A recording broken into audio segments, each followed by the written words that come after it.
Right, where are you on this Hancock stuff? Well, I'm not very sympathetic to him now because, he gave all these WhatsApp messages to a journalist, which is probably a little unwise. I don't think the Telegraph actually is going to get quite as much out of it as they think. They think it's going to be, drip-fed over a number of days, maybe weeks, a bit like the expenses scandal in 2008, 29. And I don't think it's going to be like that because Matt Hancock is out and he's not Sun again. Where I have some sympathy, Patrick, is 3 years ago, just as COVID was starting, we had extremely limited testing facilities, extremely limited. We ramped them up very quickly, and I think Matt Hancock can take some credit for doing that.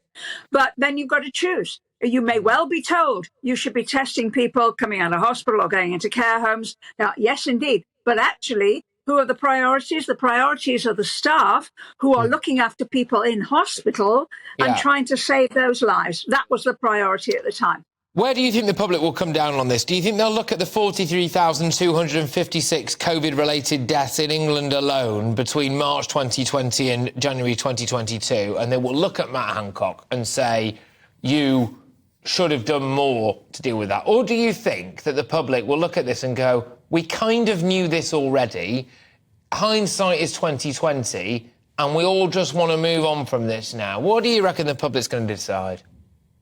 I think a lot of the public will say, look, we recognise that ministers at the time, under enormous pressure, did their best. It probably wasn't as good as it could have been. Under those pressures, you will sometimes take decisions that aren't the right ones, which with hindsight, which we've all got now, you might have done something differently. I'll give you an example. I think there was an assumption that care homes and people in charge of care homes, especially the big ones, knew what they were doing. Wasn't an unreasonable assumption, Patrick. The chap in charge, the chairman of the biggest private care home provider, had recently been the chairman of the CQC, the Care Quality Commission. You might assume that their homes were going to be well run, were going to look after people properly and make sure that, as far as possible, they minimise the chances of infection. And there was nothing like that at all. In fact, one of their homes actually had more than 10 people die.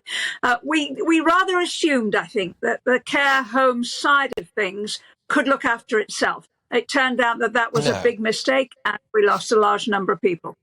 Do you think that Matt Hancock is now fair game because he was the visible face of a lot of the COVID restrictions that affected absolutely every single person in this country? He was also found to have been having a little bit of a fumble with a lady who was not his wife, of course, during the course of this pandemic. On top of that, he has then gone the extra step, instead of just going quietly into the good night, of trying to rehabilitate his public image by releasing a book and going on I'm a Celebrity. And I just wonder, if you open that door to say, hey, look, I want to be rejudged now and I want to be forgiven and I want to make a lot of money in doing so, then actually this is fair game. Get the dirt out there. Well, I'm not sure anybody is particularly fair game. I think he's made a fool of himself. And he made a fool of himself. Nobody helped him do it. Breaking your own rules that you're trying to encourage everybody, your own rational rules about keeping social distancing, being caught on camera doing it, not a good look, Patrick. And that's why he had to resign. And that's why he's now on the back benches. And that's also why he is going to be earning his living in a different way in about 2 years' time. That said, I think he and the whole team, it wasn't just one person, I think the whole team did their utmost. I think they did their best. Boris included. They did their very best. Helen Whately, the minister who you mentioned, actually answered the urgent question this afternoon. I listened to it in Parliament and I thought she did a very, very good job. Nobody is saying everything was perfect. Nobody is saying we couldn't learn from it.